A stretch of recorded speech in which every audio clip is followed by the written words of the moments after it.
ఇచ్చినటువంటి భరోసాకి స్పందించి అనేక మంది ఈరోజు విజ్ఞప్తులు ఇవ్వడానికి రావడం జరిగింది. కొన్ని జిహెచ్ఎంసీ మున్సిపాలిటీకి సంబంధించి, కొన్ని జనగామ జిల్లాకు సంబంధించి, కొన్ని వరంగల్ ప్రాంతానికి సంబంధించి ఇంకా చాలామంది దరఖాస్తులు తీసుకొని వచ్చున్నారు. ఖచ్చితంగా దరఖాస్తులన్నీ అడ్రస్ చేస్తామని చెప్పి తెలియజేస్తూ, పార్టీ కార్యాలయంలో ఎన్నికైనటువంటి ప్రజాప్రతినిధులు కూర్చొని ప్రజా సమస్యలు వినాలనేటువంటి కార్యక్రమాన్ని చేపట్టిన తర్వాత భారతీయ జనతా పార్టీ ప్రజాప్రతినిధుల మీద బాధ్యత, బరువు మరింత పెరిగినాయి. మా నాయకుడు గౌరవనీయులు ప్రధానమంత్రి గారు చెప్పినట్టు మేము ప్రజల్ని పాలించేందుకు రాలేదు, ప్రజలకి సేవ చేయడానికి వచ్చినాం అనేటువంటి మాటను పెట్టుకొని, అన్న డోంట్ మిస్అండర్స్టాండ్ మీడియా మిత్రులు, కాంగ్రెస్ చేసేది షేవ్ అన్న, మేము చేసేది సేవ్. షేవ్కి సేవ్కి మధ్యలో ఉన్న అక్షరం ఒకటి హెచ్ ఎక్కువ ఉంటుంది. కాంగ్రెస్ చేసేది షేవ్, SHAVE కాంగ్రెస్ చేస్తుంది, SAVE సేవ్ మేము చేస్తామన్నా. సో తెలంగాణ ప్రజలకు అర్థం చేసుకోవాల్సిన అవసరాన్ని, విజ్ఞప్తిని ప్రజల ముందు ఉంచుతూ, మేము సేవ్ చేసేటోళ్ళం, వాళ్ళు షేవ్ చేసేటోళ్ళు.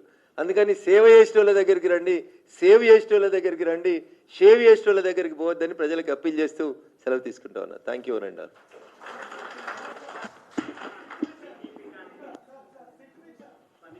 ఏమంటారు?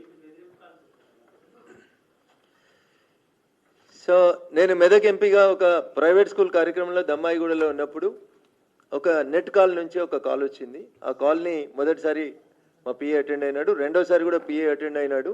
చివరి నిమిషంలో కొంత రికార్డ్ చేయడం జరిగింది సంభాషణ. దానికి సంబంధించి ఆ కాల్ కన్వర్జేషన్ అయిపోయిన కొద్దిసేపట్లో రాష్ట్ర DGP గౌరవనీయులు జితేందర్ గారికి, మా సంగారెడ్డి SP గారికి, మెదక్ SP గారికి ఇద్దరికి కూడా నేను ఫోన్ ద్వారా సమాచారం అందించినాను. DGP గారికి మెయిల్ పంపించడం జరిగింది. దాని మీద విచారణ కొనసాగుతుందని సంగారెడ్డి SP గారు రెగ్యులర్గా నాతో మానిటర్ చేస్తూ ఉన్నారు. దానికి సంబంధించి ఒక రాతపూర్వకమైనటువంటి ఫిర్యాదు నా నివాసం సైబరాబాద్ పోలీస్ కమిషనరేట్ పరిధిలోని నార్సింగి పోలీస్ స్టేషన్ పరిధిలో వస్తుంది కాబట్టి నార్సింగ్ SHO గారికి కంప్లైంట్ ఇవ్వడం జరిగింది. నేను ఇచ్చిన కంప్లైంట్ మీద నార్సింగ్ పోలీసు వాళ్ళు కేసు నమోదు చేసినారు. ఇన్వెస్టిగేషన్ జరుగుతూ ఉంది. అది ఇంటర్నెట్ ద్వారా వచ్చినటువంటి కాల్ కాబట్టి దాని IP నెంబర్ని ట్రేస్ చేయడానికి ప్రయత్నం జరుగుతూ ఉంది. Police are on the job. నిన్న సాయంత్రం మా పోలీస్ అధికారులు, మెదక్, సిద్దిపేట, సంగారెడ్డి జిల్లాలకు సంబంధించిన పోలీసు ఉన్నతాధికారులు ఫోన్ చేసి, జిల్లాలో మీ పర్యటన ఉన్నప్పుడు చెప్పండి, ఒక వెహికల్ మీకు ఒక ముగ్గురిని ఎస్కార్ట్ పోలీసులను ఇస్తాం, పార్లమెంట్ కాన్స్టిట్యున్సీ పరిధిలో జరిగే మీ పర్యటనలన్నింటి కూడా మీకు ఎస్కార్ట్ని, ముగ్గురు బందోబస్తు ఉన్నటువంటి పోలీసు, ఆర్మ్డ్ వెపన్స్ ఉన్నటువంటి పోలీసులను ఇస్తామని చెప్పి పోలీసులు తెలియజేసిర్రు. But that is not the solution. Bharatiya Janata party ఏ నాయకుడు కానీ, ఏ కార్యకర్త కానీ ఎవరి పేరు మీదైనా ఫోన్ చేసి బెదిరిస్తే భయపడేటోళ్ళు ఎవరు లేరు.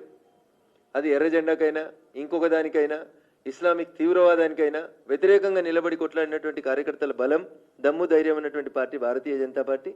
కాబట్టి గట్ల దమ్కి ఇస్తే రఘునందన్ రావు ఏదో పని బంద్ చేసుకుంటాడనో, ఊర్లో పొంటి రాడనో ఎవరన్నా అనుకుంటుంది భ్రమ. బరాబర్ రఘునందన్ రావు నిన్న మొన్న ఎట్లా తిరిగిండో రేపు కూడా అట్లే తిరుగుతాడు. బందోబస్తు ఇచ్చి కాపాడుకోవాల్సిన బాధ్యత ప్రభుత్వాన్ని కాబట్టి ఇస్తున్నారని నేను అనుకుంటున్నాను. చూద్దాం, దాని తర్వాత మళ్ళీ ఒకసారి DGP గారిని కలిసి పర్సనల్గా మాట్లాడి చెప్తాం. But the call is not fake, they are on the job.